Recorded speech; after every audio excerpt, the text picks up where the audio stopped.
Assalamualaikum warahmatullahi wabarakatuh.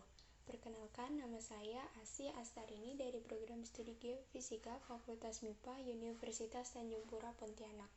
Pada kesempatan ini, saya akan membahas sebuah paper yang berjudul Analisis Intensitas Curah Hujan Wilayah Bandung pada awal 2010 yang ditulis oleh Andy Hanifah dan Endarwin. Pembahasan ini dimaksudkan untuk memenuhi tugas ujian akhir semester pada mata kuliah metodologi penelitian. Selanjutnya, saya akan menjelaskan sedikit tentang paper yang akan saya review. Paper ini masuk pada tanggal 5 Juli 2011 dan keluar pada tanggal 19 September 2011 dengan volume 12.02 September 2011 titik 2 145-149. Selanjutnya, outline pada pembahasan ini dimulai dari pendahuluan, tinjauan pustaka, metodologi, pembahasan, dan diakhiri dengan kesimpulan. Baiklah, yang pertama, pendahuluan. Latar belakang dari penelitian ini dimulai dengan kejadian curah hujan dengan intensitas tinggi yang terjadi pada suatu wilayah yang sedang memasuki masa musim penghujan, merupakan suatu hal yang wajar terjadi.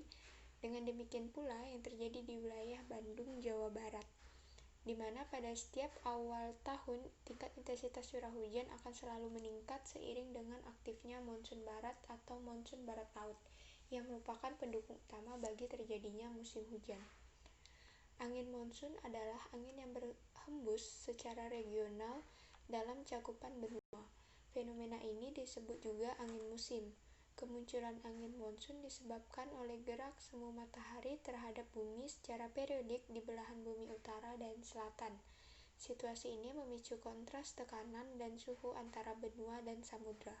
Selama ini ada dua angin monsun yang berdampak ke wilayah Indonesia, yaitu angin monsun timur dan monsun barat. Angin monsun barat bertiup dari arah barat hingga barat laut. Angin ini muncul pada setiap Oktober sampai April.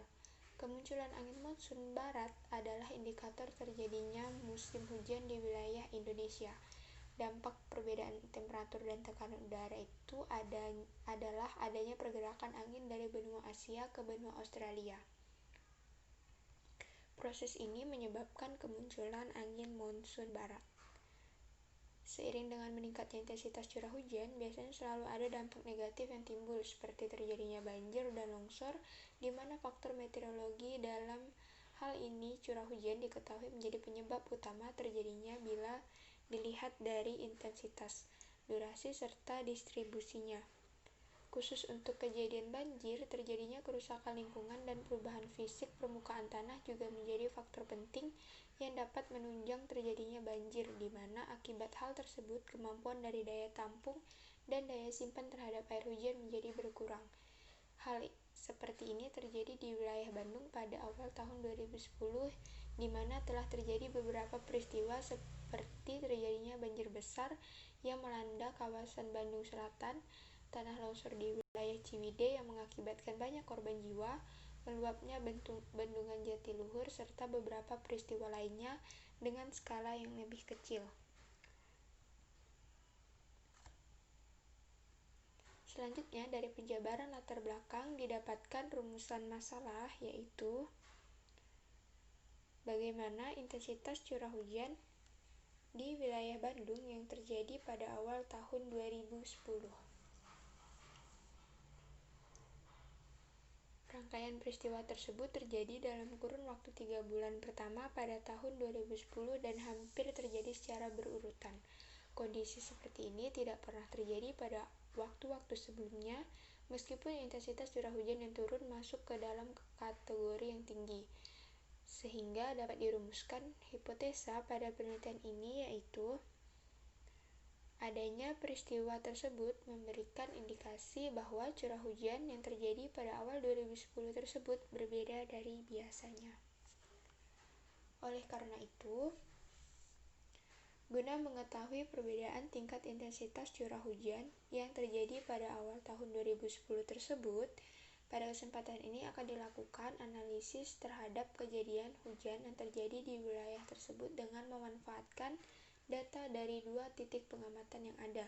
Melalui analisis ini juga diharapkan dapat diketahui kondisi dari curah hujan yang terjadi pada masa tersebut serta perbandingannya baik terhadap kondisi normal pada setiap bulannya maupun terhadap kondisi waktu yang lalu. Batasan yang terdapat dalam analisis ini diantaranya yaitu: yang pertama data, yang kedua jumlah titik pengamatan, dan yang ketiga waktu pengamatan. Data yang digunakan dalam analisis ini adalah data curah hujan bulanan, data curah hujan normal bulanan, serta data jumlah hari hujan. Jumlah titik pengamatan yang digunakan dalam melakukan analisis terdiri atas 2 titik, yaitu titik pengamatan Cemara dan Lembang dengan koordinat masing-masing ditunjukkan pada tabel 1. Waktu dilakukannya analisis adalah 3 bulan, yaitu untuk bulan Januari, Februari, dan Maret 2010. Selanjutnya pada bagian kedua, yaitu tinjauan pustaka.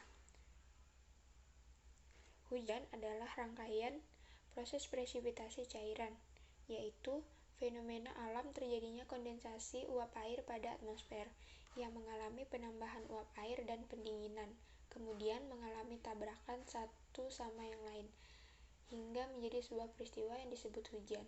Air yang menguap ke atmosfer dan terkumpul disebut awan. Awan merupakan substansi massa aerosol yang terdiri dari kondensasi uap air, debu, garam laut, asap, dan berbagai zat mikroskopik lain yang terangkat ke atmosfer. Hujan harian adalah curah hujan yang diukur berdasarkan jangka waktu 1 hari atau 24 jam. Data normal curah hujan bulanan merupakan nilai curah hujan rata-rata selama rentang waktu minimal 30 tahun. Pembuatan peta spasial normal curah hujan bulanan memanfaatkan data 30 tahun, yaitu dari mulai tahun 1981 hingga 2010. Curah hujan tahunan adalah curah hujan yang jumlah curah hujan bulanan dalam 1 tahun. Normal curah hujan terbagi atas 3 kategori, yaitu rendah, menengah, dan tinggi. Selanjutnya, untuk metodologi penelitian. Pada desain penelitian ini dibuat berdasarkan acuan dari paper yang telah dipilih.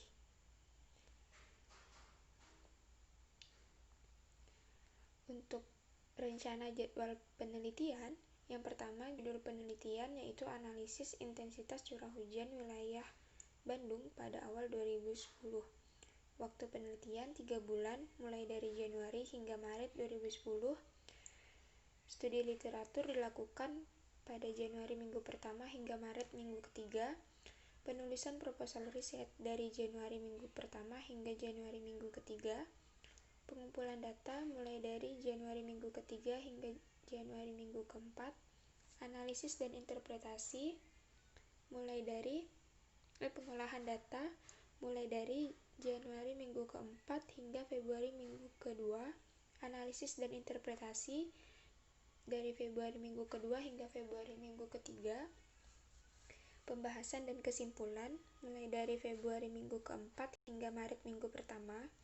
Penulisan laporan lengkap dari Maret minggu pertama hingga Maret minggu ketiga.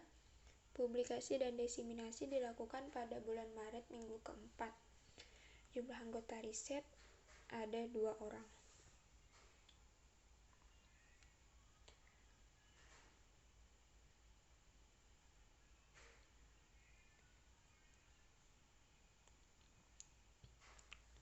Selanjutnya pada analisis data. Data diperoleh dari 2 stasiun pengamatan di Cemara dan Lembang.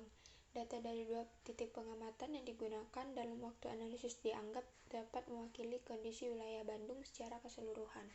Pengolahan data dengan menggunakan software Microsoft Excel.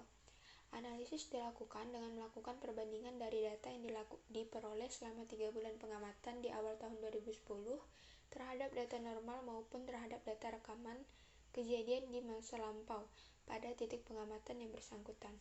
Adapun perbandingan yang dilakukan terhadap yang pertama data normal jumlah hari hujan, yang kedua data normal curah hujan bulanan, dan yang ketiga data rangkaian curah hujan dengan intensitas tinggi. Perbandingan terhadap data tersebut dilakukan untuk kondisi di 2 titik pengamatan. di wilayah Bandung yang memiliki rekaman data cukup lengkap, yakni Cemara dan Lembang. Melalui perbandingan ini diharapkan dapat diperoleh gambaran dari kondisi curah hujan yang terjadi pada saat terjadinya rangkaian bencana di wilayah Bandung tersebut. Titik pengamatan Cemara dan Lembang ditunjukkan pada tabel berikut untuk koordinat lintang dan bujur.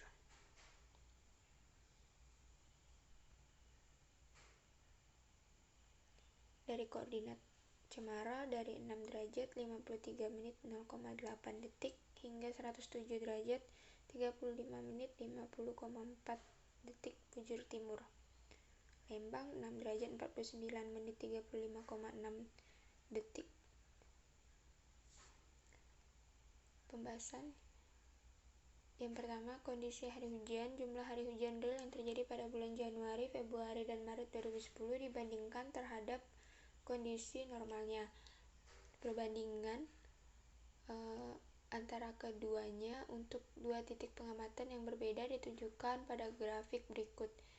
Ini merupakan grafik perbandingan jumlah hari hujan real dan jumlah hari hujan normal di titik pengamatan Cemara. Dari pengamatan jumlah hari hujan di kedua titik yakni Cemara dan Lembang, dapat diketahui bahwa jumlah hari hujan di kedua titik tersebut seluruhnya berada di atas dari kondisi normal. Berikut merupakan grafik perbandingan jumlah hari hujan real dan jumlah hari hujan normal di titik pengamatan Lembang. Grafik berwarna biru merupakan kondisi real dan grafik berwarna merah merupakan kondisi normal. Selanjutnya, dengan memperhatikan jumlah hari hujan yang terjadi pada bulan Januari, Februari, dan Maret 2010 yang berada pada kisaran 25 hingga 27 hari untuk Cemara dan 21 hingga 27 hari untuk Lembang, maka dapat dipastikan bahwa hujan yang terjadi di wilayah Bandung hampir terjadi setiap hari. Titik pengamatan Cemara dan Lembang pada bulan Januari, Februari, dan Maret. Jadi selama 3 bulan tersebut, wilayah Bandung hampir setiap hari diguyur hujan. Data ini didapatkan berdasarkan jumlah hari hujan yang cukup tinggi di wilayah Bandung dengan koordinat titik pengamatan di titik pengamatan Cemara dan Lembang. Selanjutnya, ini merupakan tabel atau grafik perbandingan curah hujan bulanan real dan curah hujan bulanan normal di titik pengamatan Cemara. Diketahui bahwa jumlah curah hujan normal bulanan untuk titik pengamatan Cemara dan Lembang hingga awal tahun 2010 ditunjukkan pada tabel 2. Bila kondisi curah hujan normal tersebut dibandingkan dengan kondisi real curah hujan bulanan yang terjadi pada awal 2010, maka dapat dilihat pada grafik berikut. Dari perbandingan jumlah curah hujan bulanan terhadap kondisi normalnya di kedua titik pengamatan dapat diketahui bahwa kondisi curah hujan yang terjadi selama 3 bulan berturut-turut di kedua titik pengamatan berada di atas kondisi normal. Menurut batasan yang dikeluarkan oleh Badan Meteorologi, Klimatologi, dan Geofisika, kondisi di atas normal untuk sifat hujan ditentukan bila kenaikan yang terjadi mencapai lebih dari 115%. Gambar ini merupakan gambar perbandingan curah hujan bulanan di titik pengamatan Lembang. Dengan melihat presentasi kenaikan curah hujan di setiap bulannya seperti ditunjukkan pada tabel berikut, maka dapat dinyatakan bahwa tingginya curah hujan yang terjadi selama 3 bulan berturut-turut di wilayah Bandung sifatnya di atas normal. Memperhatikan data curah hujan bulanan wilayah Bandung, maka dapat diketahui bahwa kejadian hujan dengan intensitas tinggi yang mencapai nilai ambang batas di atas normal pernah beberapa kali terjadi, terutama pada masa-masa musim hujan. Namun demikian, kejadian tersebut jarang sekali terjadi secara berurutan. Artinya, jumlah intensitas curah hujan yang terjadi cukup tinggi mungkin hanya terjadi pada satu bulan tertentu saja atau tidak terjadi pada bulan lainnya, atau ada juga yang terjadi secara selang-seling. Khusus untuk kejadian bulan Januari, Februari, dan Maret pada 2010, sifat curah hujannya di atas normal, di mana terjadinya kondisi di atas normal tersebut terjadi secara berurutan. Maka kejadian seperti ini setidaknya sudah 3 kali terjadi di wilayah Bandung seperti ditunjukkan pada gambar berikut. Diketahui bahwa hujan dengan intensitas tinggi yang berurutan pernah terjadi di tahun 1952, 1966, dan 2010. Namun secara keseluruhan dapat dilihat bahwa intensitas curah hujan bulanan yang terjadi pada tahun 2010 jauh lebih tinggi daripada yang sebelumnya pernah terjadi. Berdasarkan perolehan dari hasil-hasil analisis di atas, maka dengan jelas dapat diketahui bahwa ternyata kejadian hujan yang terjadi pada awal 2010 di wilayah Bandung memang berbeda dari biasanya. Perbedaan ini setidaknya bisa dilihat dari tingkat tingginya frekuensi kejadian hujan yang terjadi hampir tiap hari selama 3 bulan, serta tingginya tingkat intensitas curah hujan yang turun yang berada di atas normal. Dengan memperlihatkan kondisi wilayah Bandung yang cukup luas, kemudian cukup jauhnya jarak antar titik pengamatan dengan daerah bencana, serta peranan distribusi hujan terhadap terjadinya bencana, maka dapat diketahui bahwa hujan tidak hanya terjadi di titik pengamatan dan sekitarnya saja, namun juga hampir merata di wilayah Bandung. Dari seluruh penjelasan di atas, dengan demikian dapat dikatakan bahwa intensitas curah hujan, lamanya durasi, serta luasnya distribusi curah hujan yang terjadi di wilayah Bandung pada awal tahun 2010 tersebut seluruhnya telah terpenuhi. Oleh karena itu, memungkinkan memberikan dampak negatif yang sangat signifikan pada wilayah tersebut, dan kejadian hujan pada awal 2010 ini dapat dikatakan yang paling tinggi intensitasnya dibandingkan dengan yang pernah terjadi di tahun 1952 atau 1966. Selanjutnya, kesimpulan yang dapat diperoleh dari analisis ini adalah intensitas curah hujan yang terjadi pada bulan Januari, Februari, Maret 2010 adalah sangat tinggi dan berada jauh di atas kondisi normalnya. Hujan yang terjadi di wilayah Bandung pada bulan Januari, Februari, dan Maret 2010 hampir terjadi setiap hari yang ditandai dengan jumlah hari hujan yang berada di atas normalnya. Kondisi hujan selama 3 bulan berturut-turut yang terjadi di wilayah Bandung pada awal 2010 merupakan kondisi yang paling tinggi intensitasnya dari yang sebelumnya pernah terjadi di tahun 1952 dan 1966. Berikut merupakan referensi yang saya gunakan untuk mendukung analisis yang dilakukan pada paper. Sekian penjelasan dari saya. Terima kasih. Wassalamualaikum warahmatullahi wabarakatuh. Saya mohon maaf apabila ada kekurangan dalam penyampaian serta